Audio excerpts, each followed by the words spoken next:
By about 2017, that's when I had had enough of blogging, and I started to realize that the content, the video content on YouTube was lacking. And so my very first YouTube video was me talking to the camera, neck down, but it was a guy in front of the camera who people could hold accountable. And I tried to just talk about growing. And essentially it states in there, when there's pigeons in your coop, you got to watch where your birds lay. And that resonated with me. And that is the snippet of the song that my name comes from, the old video. So yeah, we're almost at 1 million views. And before I deleted or like removed all my content, we were at well over 3 million views. Dang. We are shunned by mainstream. We are shunned by often our neighbors or our communities because we need to hide this, and we need to live in silence, you know. And because of that translates on into the online community, you know.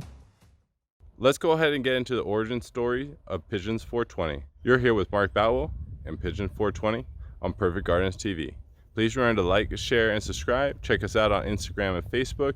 And if you haven't heard anything about our $2.99 membership, I highly recommend to go over there and check it out. Over 115 growers ready and willing to assist you through your growing practices.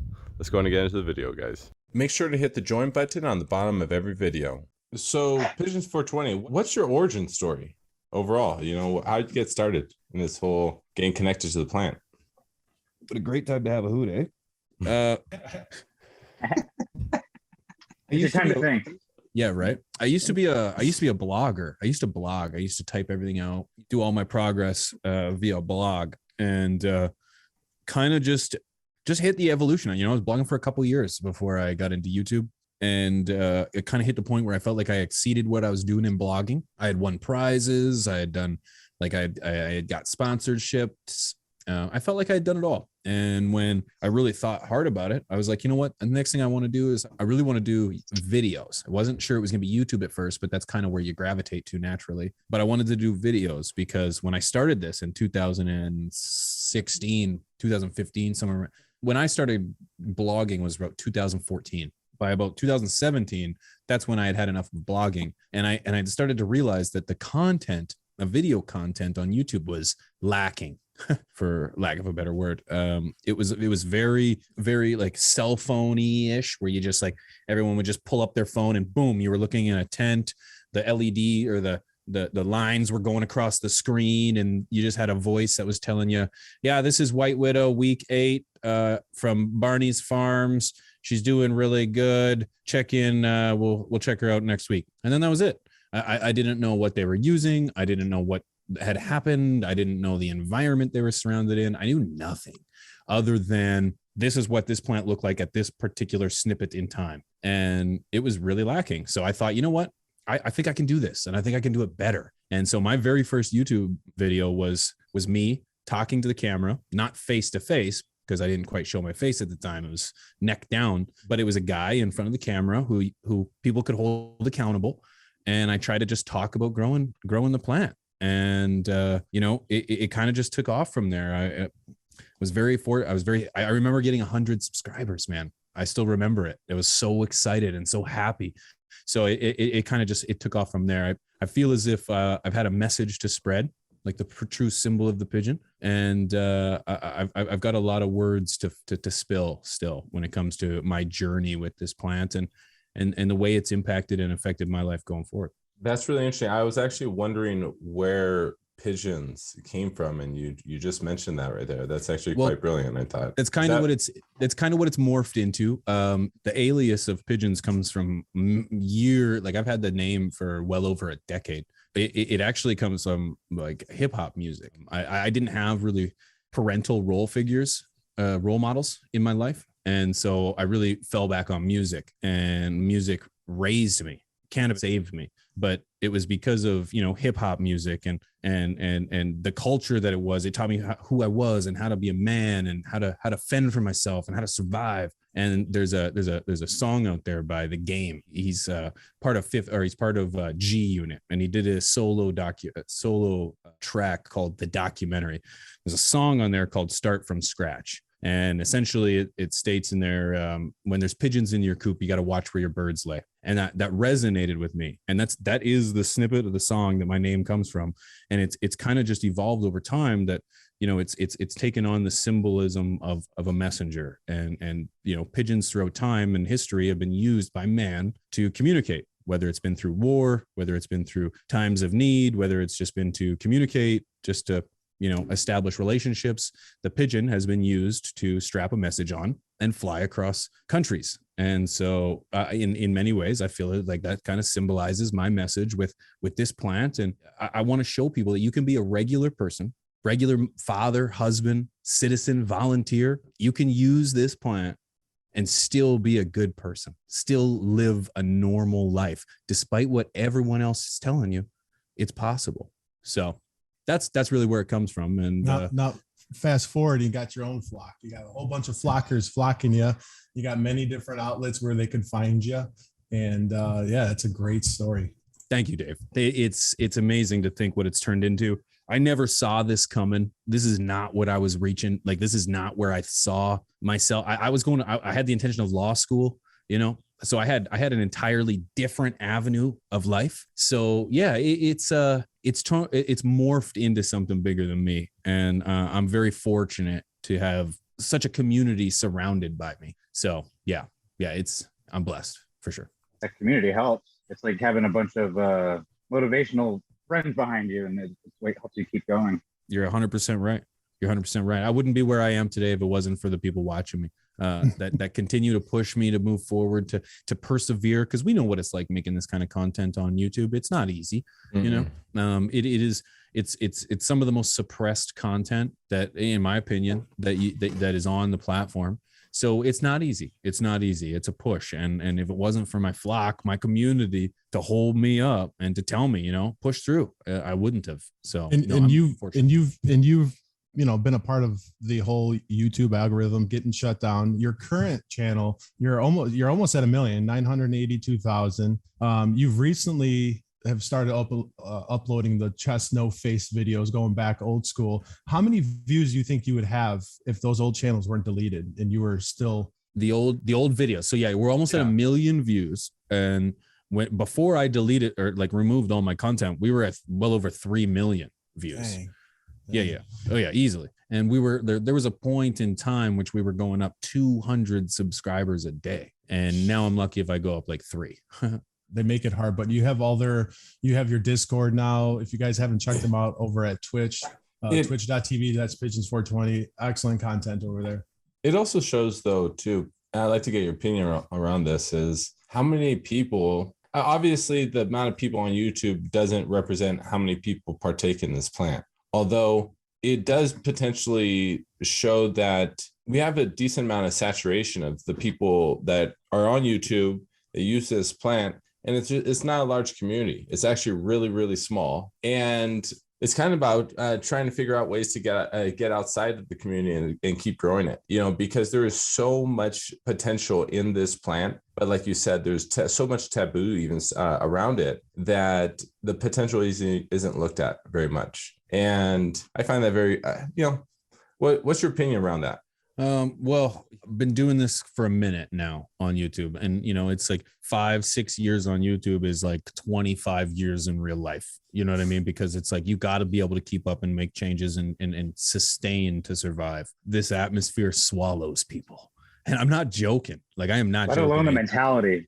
It takes completely different just drive, and so being here since, I'm not going to say the start. I have not been here since the start. I've actually got such a late start to this, but being here since the evolution of content in this atmosphere, the can of content, if I can say that, has, I'd like to think of myself as part of the pioneers, if you will, of people that have really pushed what was acceptable or what was the norm for content in our realm. I believe that over the last couple years, the amount of networking, the amount of linking, the amount of communication between creators and gardeners within our community has quadrupled over the last 2 years, based on things, seeing episodes from the Stash podcast, where it's you've got Mr. Grow It, huge creator in the platform.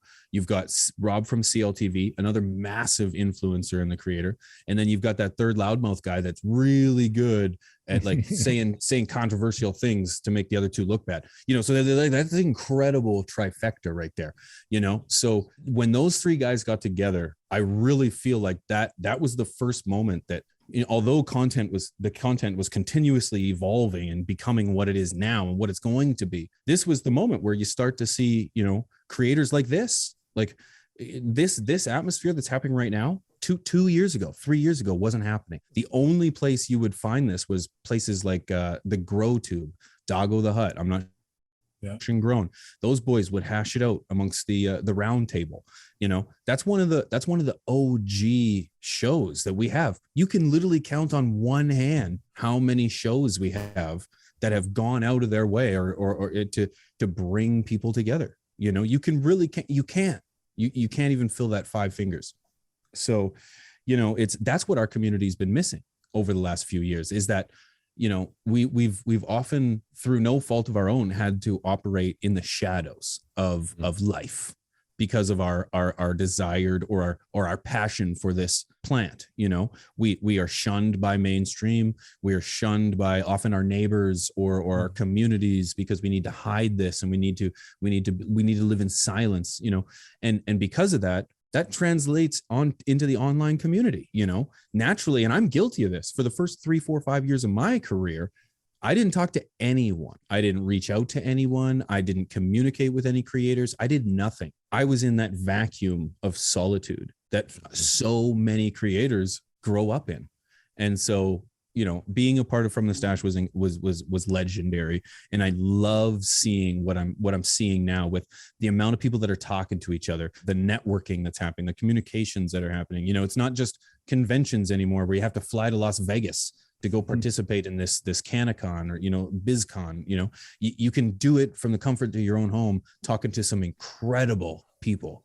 And I think that's what's led to this that we see today, where it's like people are capable, they're able to break out of their shells, and we're seeing these personalities now. It leads to so much other stuff too. Like, you have Wink behind scenes, which just does a phenomenal job with the spleen scripts and keeping everything. And people are seeking people that are graphic designers. So, just through that networking, through those communication, the normalization and the legalization, it brings so many avenues of people that, we would never have met. And keeping those communities and knowing that there's different personalities out there, different knowledge that we tend to, want to absorb, or, I might lean more towards Rob or whatever, but we have all these outlets and they're saying, hey guys, let's work together. Let's continue the normalization. Let's continue the news. What's happening in your state? What's happening in my state? Look at Canada, what's going on up there right now by you, and bringing this stuff to light so we can continue that normalization. They would always, I don't know if you ever heard this saying that a grower's life is a lonely life, and 100%. It's funny because as I look at myself as an example, I was very involved and I had a secret life. I was in the gray market, and then I started showing a couple of videos because I had a grasshopper problem. And now I'm on YouTube basically every night, doing a couple of lives. So I fast tracked because I had Perfect Gardens behind me, but it's incredible how somebody that's a nobody could become a celebrity. Well, not a celebrity, somebody that's known real quick inside of a couple of months. I just wanted to add that for Pigeons, it really does show that when you guys do come together, you guys are sharpening each other. And even with Chris, you were able even to break him out of it. Like, he was a little bit reserved. You were able to break him out of his shell, and now he's even more better than what he was. So you were even able to get to the great Mr. Grow It. It's awesome to see how you guys are sharpening each other and bringing the great out of each other. It's really awesome. You are absolutely right, man. You are 100% right. And Mr.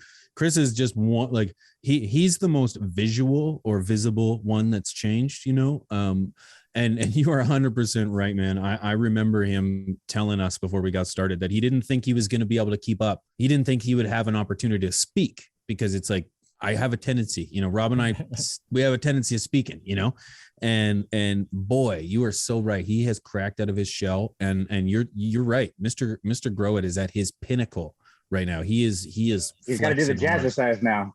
That's right. Yeah, 2 o'clock. And the same thing goes for myself. I am twice the creator that I was before I met those guys. You know, Rob's hustle is second to none. You know, that man knows how to grind, and you know, and it's like, you know, I've become a, you know, much bigger force to be reckoned with because of my relationship with those guys. And yeah, it's incredible. And like I said, this passes off to the community, man. Look at all the podcasts that have been inspired. Look at all the talk shows. Look at all the creators that have been inspired. My community is full of new creators creating content, getting out there, putting themselves out there. Like this is bigger than us. And that's what's amazing. That's what's been the like I wouldn't be sitting here if it wasn't for you guys. Like I would not have met Mark or anything. That's what's so great about this type of community. So you're right. I do want to thank you guys for that.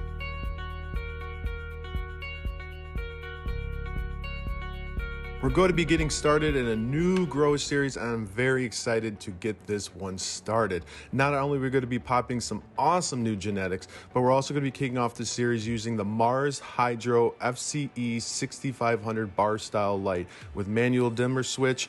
And this thing is pumping out a whopping 720 watts from the wall.